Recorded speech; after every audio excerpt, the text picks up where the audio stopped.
சிவார்ப்பணம். வணக்கம் ஃப்ரெண்ட்ஸ். நாம் இன்னைக்கு என்ன பார்க்க போகிறோம்னா, நாம் சித்தர்களோட வரலாறு ஒவ்வொரு வியாழக்கிழமையும் பார்த்துட்டு இருக்கிறோம். அப்படி இன்னைக்கு 13வது சித்தரா பிரம்மமுனி சித்தரோட வரலாறு நம்ம பார்க்க போகிறோம். சித்தர்கள் கணக்கில் அடங்காத இருக்காங்க. அதில் முக்கியமானவங்கிறது 14 சித்தர்கள். பிரம்மமுனி சித்தர் குஜராத் மாநிலத்தில் துவாரகைக்கு பக்கத்தில் இருக்கிற ஒரு சின்ன கிராமத்தில் பிறக்கிறாரு. அவரு குழந்தையா இருக்கும் போதிலிருந்தே தெய்வீகமான சக்தியாட ஆற்றலாட வளர்றாரு. அவர் வளர வளர அந்த குழந்தைக்கு அதே போல சக்தியும் பெருகுது. அந்த குழந்தைய பார்த்து ஊர்ல இருக்கிற மக்கள் எல்லாம் இது ஒரு தெய்வ குழந்தை அப்படியே பேசுறாங்க. அந்த குழந்தை 16 வயது வரும்போது அது ஒரு பிரம்ம ஞானி அப்படின்னு அந்த குழந்தை தன்னை நிரூபிக்குது. குழந்தையாட தெய்வீக ஆற்றலை பார்த்து மக்கள் எல்லாம் அதிசயப்படுறாங்க. மக்களோட நோய்களையும் குறைகளையும் அந்த குழந்தை தீர்த்து வைக்குது. அந்த குழந்தை பிறக்கும்போது அதுக்கு பேரு ஞானேஸ்வரர் அப்படிங்கிற பேர்ல தான் அந்த குழந்தைக்கு பேர் வச்சு வளர்த்திக்கிட்டு வர்றாங்க. அது வளர வளர தெய்வீக சக்தியோட இருக்கிறதுனால பிரம்ம ஞானி அப்படின்னு சொல்லிட்டு அந்த ஊர் மக்கள் எல்லாம் சொல்றாங்க. இன்னொன்று பிரம்மமுனி சித்தர்னு ஏன் பேர் வந்துச்சுன்னா, அவர் தன்னோட நண்பரான கோரக்கர் சித்தரோட சேர்ந்து பிரம்மன் மாதிரி படைப்பு தொழில புது உலகத்தை உருவாக்கணும்னு 2 பேரும் சேர்ந்து பண்ணினதுனால பிரம்மமுனி சித்தர்னு பேர் வந்துச்சுன்னு சொல்றாங்க. நம்ம கோரக்கர் சித்தர் வரலாறு பார்க்கும் போதே நம்ம சொல்லியிருப்போம், அவரோட நண்பரா இருந்து பிரம்மமுனி சித்தர் உதவுனாங்க அப்படின்னு சொல்லிட்டு. இவர் தான் ஞானேஸ்வரர் தான் பிரம்மமுனி சித்தரா கோரக்கருக்கு ஃப்ரெண்ட் ஆகிறாங்க. அது எப்படின்னா, கோரக்கர் மகா சித்தர் வடநாட்டுக்கு யாத்திரை போறாரு. அப்படி வடநாட்டில் போய் கோரக் சித்தர் இருக்கும்போது அங்க இருக்கிற மக்கள் எல்லாம் ஞானேஸ்வரரை பத்தி ரொம்ப பெருமையா பேசுறாங்க. அதனால ஞானேஸ்வரரை யாருமே போட்டி போட்டு தவ வலிமையில பேச்சாற்றல்ல எதுலையும் ஜெயிக்க முடியல அப்படின்னு கேள்விப்பட்டதையும் கோரக்கர் மகா சித்தர் என்ன பண்றாரு, அவரோட தவ வலிமையால அந்த பையனை ஜெயிக்கணும் அப்படின்னு சொல்லிட்டு அந்த கிராமத்துக்கு போறாரு. அப்படி போகும்போதே என்ன பண்றாரு, அந்த சின்ன பையனான ஞானேஸ்வரன் கோரக்கரை பார்த்து பயந்து நடுங்கணும் அப்படிங்கிறதுனால கோரக்கர் சித்தர் ஒரு புலி மேல ஏறி போறாரு. அப்படி புலி மேல ஏறி போறாரு. ஏறி போகும்போது அந்த ஞானேஸ்வரன் ஒரு செவுத்து மேல, ஒரு குட்டி செவர் இருக்குது, அந்த குட்டி செவுத்து மேல தன்னோட விளையாடுற நண்பர்களோட சேர்ந்து விளையாண்டுகிட்டு இருக்கிறாப்புல. அப்ப ஒரு முனிவர் தன்னை பார்க்கறதுக்கு வந்திருக்கிறத பார்த்த ஞானேஸ்வரன் அந்த நண்பர்களோட அந்த குட்டி செவுத்து மேல ஏறி உட்கார்ந்துகிட்டு முனிவரை வரவேற்கிறதுக்காக அப்படியே வானத்துல பறந்து போனாப்லையா. இந்த கோரக்கர் சித்தர் அந்த பையன் தங்கிட்ட நெருங்கி வர்றத பார்த்ததையும் அதை தடுக்கணும் அப்படின்னு சொல்லிட்டு கோரக்கர் சித்தர் தன்னோட தவ வலிமையால பிரம்மாஸ்திரத்தை ஏவறாரு. ஞானேஸ்வரங்கிட்ட அந்த பிரம்மாஸ்திரம் போகும்போது அந்த அஸ்திரம் பூமாலையா மாறி அந்த ஞானேஸ்வரன் கழுத்திலேயே விழுந்துருது. கோபமான கோரக்கர் சித்தர் நாகாஸ்திரத்தை ஞானேஸ்வரன் மேல ஏவறாரு. அந்த ஞானேஸ்வரன் என்ன பண்றாப்புல, அந்த நாகத்தை கையில பிடிச்சு அதை எய்த கோரக்கர்கிட்டயே திருப்பி அனுப்பிடுறாரு. அனுப்புனதையும் அது பாம்பா வந்து கோரக்கர் கழுத்திலேயே விழுந்துருது.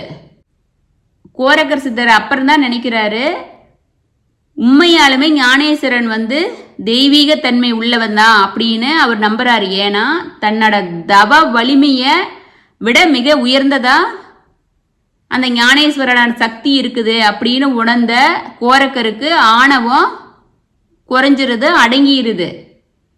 அப்புறம்தான் அவரு ஞானேஸ்வரனை வணங்குறாரு. 2 பேரும் நண்பர்களாயிடுறாங்க. ஞானேஸ்வரும் கோரக்கர் சித்தரும் ஒன்னா சேர்ந்து குருசேசத்திரத்தை அடையிறாங்க. அங்க கொஞ்ச காலம் 2 பேரும் தவ வாழ்க்கைய வாழ்றாங்க. அதுக்கு பிறகு 2 பேரும் தமிழ்நாட்டுக்கு வர்றாங்க. கோரக்கர் சித்தரும் ஞானேஸ்வரும் 2 பேரும் ஒன்னா சேர்ந்து சதுரகிரி மலைக்கு போறாங்க. சதுரகிரியில சித்தர்கள் கூட சேர்ந்து ஞானேஸ்வரர் தமிழ் மொழியை நல்லா கத்துக்கிறாரு. தமிழக சித்தர்கள் ஞானேஸ்வரனோட தவ வலிமையை பார்த்து ஆச்சரியப்படுறாங்க. வியந்து எல்லா சித்தர்களும் சேர்ந்து பிரம்மமுனி அப்படின்னு ஞானேஸ்வரரை அழைக்கிறாங்க. அதிலிருந்து தான் பிரம்மமுனிங்கிற பேரு வந்துச்சு. கோரக்கரும் பிரம்மமுனியும் என்ன நினைக்கிறாங்க, 2 பேரும் சேர்ந்தோம்னா நம்மளாலையும் படைத்தல், காத்தல், அழித்தல் இந்த 3 தொழிலையும் நாமளே செய்ய முடியும் அப்படின்னு இந்த உலகுக்கு நிரூபிக்கணும். அப்படிங்கிறதுக்காக 2 பேரும் சேர்ந்து ஒரு பெரிய யாகம் வளர்க்கணும்னு முடிவு பண்றாங்க. ஏன் அப்படின்னா இந்த உலகத்தில் இருக்கிற எல்லா மக்களும் இன்பமாகவும் இருக்கிறாங்க, துன்பமாகவும் இருக்கிறாங்க, துன்பப்படுறாங்க, வெறும் வஞ்சகமா இருக்கிறாங்க. அது மாதிரி இல்லாத அவங்க படைக்கிற உலகத்துல இன்பம் மட்டுமே இருக்கணும். அவங்களுக்கு பிறக்கும் போதே நல்லவங்களா பிறந்து நல்லவங்களாவே வாழணும். அவங்களுக்கு கர்மாங்கிறது இருக்கக்கூடாது. அப்படிங்கிறதுக்காக தான் அவங்க 2 பேரும் சேர்ந்து ஒரு உலகத்தை படைக்கணும்னு விரும்புறாங்க. அந்த உலகத்துல பொய், சூது, வஞ்சனை எதுவுமே இல்லாத ஒரு உலகத்தை உருவாக்கணும்னு நினைக்கிறாங்க. பிரம்மமுனி சித்தரும் கோரக்கர் சித்தரும் யாகத்தை ஆரம்பிக்கிறாங்க. யாகத்துல சிவபெருமானுகிட்ட அவங்க கேட்குற வர என்னன்னா, ஒரு புதியதொரு உலகத்தை நாங்கள் படைக்கணும், அதுக்கு சிவபெருமான ஆசீர்வாதம் பண்ணணும் அப்படிங்கிறதுனால தான் யாகத்தை ஆரம்பிக்கிறாங்க. இவங்க பண்ற யாகத்தை கேள்விப்பட்ட தேவர்கள் எல்லாம் விக்கித்து போயிடுறாங்க. இப்படி ஒரு உலகம் படைச்சா இது இயற்கைக்கு மாறானதா இருக்குமில்ல அப்படின்னு நினைக்கிறாங்க. 2 சித்தர்களும் என்ன பண்றாங்க, யாகத்துக்கு உகந்த நாளா மாசி மகத்தை தேர்ந்தெடுத்துக்கிறாங்க. ஏன்னா வானத்துல பௌர்ணமி நிலவா இருக்காங்க. பௌர்ணமி இரவை இருட்டாவ நம்ம பார்க்க முடியாது. அது ஒரு இதமான வெளிச்சத்தை கொடுக்கிற காலம். அதுலயும் மக நட்சத்திர காலத்துல வான்வெளியில கிரக சஞ்சாரங்களை மனிதர்களோட உயர்வுக்கு பல காரணமான பல மாற்றங்களை நிகழக்கூடியதுதான் மாசி மக நட்சத்திரம். அதனால கோரக்கர் சித்தரும் பிரம்மமுனி சித்தரும் யாகத்தை வளர்த்துறாங்க. உரிய முறையில் அதை செய்யறாங்க. தேவலோகத்தில் இருக்கிறவங்கெல்லாம் இந்த 2 சித்தர்களும் செய்யற யாகத்தை வெச்ச கண்ணு வாங்காம பார்த்துக்கிட்டு இருக்கிறாங்க. அந்த பஞ்சபூதங்களை அவங்க கைக்குள்ள அடக்கமா கொண்டு வரணும்னு 2 சித்தர்களும் நினைக்கிறாங்க. அதனால அந்த பஞ்சபூதங்களும் ஒன்ன பார்த்துக்கிட்டு என்ன பண்றதுன்னு தெரியாத இருக்கிறாங்க. இந்த யாகம் மட்டும் பரிபூரணமா முழுமையா ஈடேறி முடிஞ்சிருச்சுன்னா, சிவபெருமானாகிட்ட இவங்க வரம் வாங்கிட்டாங்கன்னா இயற்கைக்கு மாறுபட்ட ஒரு உலகம் உருவாகிரும். அப்ப இந்த 2 முனிவர்களும் இறைவனுக்கு மிஞ்சிய சக்தியா மாறி போயிருவாங்க. இதை எப்படியாச்சும் தடுக்கணும் அப்படின்னு சொல்லிட்டு தேவர்கள் எல்லாம் நினைக்கிறாங்க. அப்படியே தேவர்களும் பஞ்சபூதங்கள் எல்லாம் இவங்களை எப்படி தடுக்கிறதுன்னு நினைக்கும் போதுதான் யாகத்தோட புகையில முனிவர்களை சோதிக்கிறதுக்காக இருளும் மருளும் உருவாக்கிய 2 பெண் உருவத்தை உருவாக்குறாங்க. அப்படி இருளும் மருளுமான 2 பெண் உருவங்க அழகே உருவாகி யாக மேடையை சுத்தி சுத்தி வந்து நாட்டியம் ஆடிக்கிட்டு இருக்குது. இவங்க இப்படியே ஆடிக்கிட்டு இருக்கும்போது 2 முனிவர்களோட அந்த புலநடக்கம் செதறிடுது. யாகமும் தடைப்பட்டு போயிருது. அவங்க முனிவர்கள் 2 பேத்துக்கு கோபம் வருது. அங்க அக்னியும் வாயுவும் சேர்றாங்க. அப்படி அக்னியும் வாயுவும் வந்தவங்க இந்த இருள் தேவியும் மருள் தேவியும் ஆடுற நடனத்தையும் அழகையும் பார்த்து மயங்கி 2 பேரும் நிக்கிறாங்க. அக்னி பகவானும் வாயு பகவானும் வந்ததுக்கு என்ன காரணம், முனிவர்கள் தர்ற அவிர்வாகத்தை வாங்கறதுக்காக வந்துவீங்க. அப்படி அவிர்வாகத்தை வாங்காத இந்த 2 பெண்களை பார்த்து மயக்கமுட்டு அங்க நிக்கிறத பார்த்ததையும் முனிவர்களுக்கு கடும் கோபம் வந்துருச்சு. அவங்களோட மனசுல இருந்த அந்த தவ வலிமை செதஞ்சு போச்சு. 2 பேரும் கோபத்தீயாட, பெண்களே நீங்கள் யாரு அப்படின்னு கோபத்தோட கேக்குறாங்க. அதுக்கு நான் மருள் தேவி, இவ இருள் தேவி. யாகம் செய்யற இடத்துல அந்த கர்த்தங்களை சோதிக்கிறது எங்களோட கடமை. அதை செய்யறதுக்கு தான் நாங்க இங்க வந்தோம். எங்களை கண்டு நீங்க 2 பேரும் மதிமயங்கில. ஆனா அக்னியும் வாயுவும் எங்களை பார்த்து மயங்கி போயிட்டாங்க. இதனால நீங்க செஞ்ச யாகம் இடையிலேயே தடப்பட்டுருச்சு. நாங்க வந்த நோக்கம் நிறைவேறிருச்சு அப்படின்னு அவங்க சொல்றாங்க. கோரக்கர் சித்தருக்கும் பிரம்மமுனி சித்தருக்கும் அப்படியே மண்டை வெடிக்கிற அளவுக்கு கோபம் வந்துருது. எங்களோட நோக்கம் உத்தமமா நேர்மையான நோக்கத்தோட நாங்க செஞ்ச பூஜைய இனி சிதைச்சிட்டீங்க 2 பேரும் சேர்ந்து. எங்களோட மன தவ வலிமையும் உங்களால கெட்டு போச்சு, அக்னியும் வாயுவும் உங்களால கெட்டு போயிட்டாங்க. இப்படி எங்களோட தவத்தை கெடுத்த நீங்க 2 பேரும் மன ஒருமைக்கு இனி காலங்காலமா எப்போதும் இப்படி மனசு கெட்டு போறதுக்கு நீங்க 2 பேருமே காரணமா இருப்பீங்கன்னு சாபம் கொடுத்துறாங்க. அப்படி சாபம் கொடுத்ததுதான் நீங்க 2 பேரும் மூலிகையா போகணுங்கிறாங்க. அப்படி மூலிகையா சாபம் கொடுத்ததுதான் இருள் மாயை அங்கேயே கஞ்சா செடியா முளைச்சிருச்சு. அதே போல பிரம்மமுனியும் சாபம் கொடுக்க முடியும். மருள் மாயை புகையிலை செடியா மாறிருச்சு.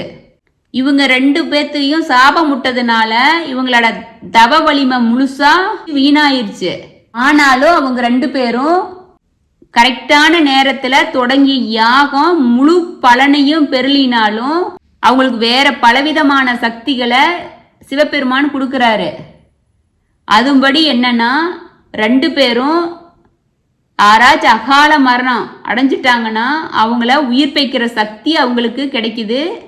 கோரக்கர் சித்தர்னாலையும் பிரம்மமுனி சித்தர்னாலையும் ஜபிக்கப்பட்ட 2 தேவிகளும் கல்ப மூலிகைங்கிற பேரு கிடைச்சது. இந்த காயக்கல்ப செடியான கஞ்சா செடியும் புகையில செடியும் புகைக்காத நெருப்பில்லாத யூஸ் பண்ண மற்ற யாருக்கும் தெரியாது. இதை பயன்படுத்துறது சித்தர்களுக்கு மட்டும்தான் நெருப்பில்லாத பயன்படுத்த தெரியும். இந்த மண்ணுல 2 புது மூலிகை செடி உருவாகிறதுக்கு காரணமானாங்க. அதுக்கப்புறம் அவங்களுக்கு யாகம் செய்யற ஆர்வமெல்லாம் போயிடுச்சு. மறுபடியும் சதுரகிரி மலை போய் 2 பேரும் தவம் செய்யறாங்க. சகல சக்திகளையும் சித்திகளையும் 2 சித்தர்களும் பெறாங்க. இதுல பிரம்மமுனி சித்தர் தான் மெயின். அவருக்கு யோகம் கல்ப ரசவாதம் இது 3மே அவருக்கு சித்தியாகுது. இந்த 3லுமே உச்சாணிக்கு போனவர் பிரம்மமுனி சித்தர். இவங்க என்ன நினைக்கிறாங்க, தம் இயற்கைக்கு விதிக்கு மாறா நாம யாகம் செஞ்சது தவறு அப்படின்னு உணர்ந்த பிரம்மமுனி சித்தரும் கோரக்கர் சித்தரும் 2 பேரும் பிரிஞ்சு தனித்தனியா போயிடுறாங்க. கோரக்கர் தெற்கே போயிடுறாரு. இன்னொன்னு என்ன சொல்றாங்க, இப்படி யாகம் வளர்த்தது தவறுன்னு புரிஞ்சு பிரம்மமுனி சித்தரும் கோரக்கரை பிரிஞ்சு தெற்கே இலங்கைக்கு போறாரு. அங்க போகும்போது திரிகோணமலையில ஜீவசமாதி ஆகிறாருன்னு போட்டிருக்காங்க. அப்படி பிரம்மமுனி சித்தரு ஜீவசமாதி ஆகும்போது கோரக்கர் சித்தரும் கூட பக்கத்துல இருந்ததாகவும் சொல்றாங்க. பிரம்மமுனி சித்தரு பல நூல்களை இலக்கியங்களை எழுதியிருக்கிறாரு. அதுல ஞானம் 100, சூத்திரம் 200, வைத்தியம் 700, தண்டகம் 100, வராக சூத்திரம் 68, அண்டவித்தை 42, மூப்பு தீச்சை 45, கருக்கிடை 380 நூல்களை நிறைய எழுதி வச்சிருக்கிறாரு. அப்படி பிரம்மமுனி சித்தரும் கோரக்கர் சித்தர் இது மாதிரி சித்தர்கள் எல்லாம் எழுதி வச்சதை வச்சுதான் இப்ப இருக்கிற நம்ம மானிட பிரிவி நாமெல்லாம் வாழ்ந்துகிட்டு இருக்கிறோம். பிரம்மமுனி சித்தரோட ஜீவசமாதி பத்தி இன்னொன்னு என்ன சொல்றாங்கன்னா, குஜராத் மாநிலத்துல துவாரகைக்கு பக்கத்துல இருக்கிற ஆரவள்ளி மலைத்தொடர்ல திரிகோணமலை அப்படின்னு ஒன்று அமைஞ்சிருக்குது. அந்த மலையில பிரம்மமுனி சித்தரு ஜீவசமாதி ஆயிட்டாருன்னு சொல்றாங்க. அவரோட ஜீவசமாதி உப்ப ஆன்மீக சக்தி வாய்ந்த தலமா ரொம்ப பக்தர்களால போற்றப்படுகிறதா இருக்குது. இன்னொன்னு நம்ம சொன்னோமே, இலங்கையில திரிகோணமலைன்னு சொல்றாங்க. ஆனா சித்தர்கள்னாவே சூட்சும வடிவில் இன்னமும் நம்ம கூட வாழ்ந்துக்கிட்டு தான் இருக்காங்க. ஜீவ சமாதி ஒரு சித்தருக்கு இன்னொரு சித்தருக்கு பலவிதமான இடத்துல ஜீவசமாதி இருக்குது. நம்ம இது வரைக்கும் நம்ம சித்தர்களோட வரலாறு பார்த்துட்டு இருக்கும்போது தெரியுது. இது வரைக்கும் நம்ம பிரம்மமுனி சித்தரோட வரலாற்றை பார்த்தோம். ஆனால் பிரம்மமுனி சித்தருன்னு சொல்லிட்டு தனியே எதுவுமே இல்லை. கோரக சித்தர் நண்பராக தான் தெரியுறாங்க. 2 பேரும் தவ வலிமையால் சகல சித்திகளையும் பெற்றவங்களா இருக்கிறாங்க. இவ்வளோ சிறப்புமிக்க பிரம்மமுனி சித்தரோட வரலாறை கேட்ட எல்லா அன்பர்களுக்கும் சிவபக்தர்களுக்கும் சிவனடியார்களுக்கும் சித்தர்களோட ஆசீர்வாதம் பரிபூர்ணமாக கிடைக்கணும், நம்ம சிவபெருமான் அப்பாவோட ஆசீர்வாதமும் கிடைக்கணும்னு வேண்டிக்கிட்டு பிரம்மமுனி சித்தரோட வரலாற்றை நம்ம அப்பா சிவபெருமான் பாதத்திலே ஒப்படைக்கிறோம். சிவார்ப்பணம். வணக்கம் ஃப்ரெண்ட்ஸ்.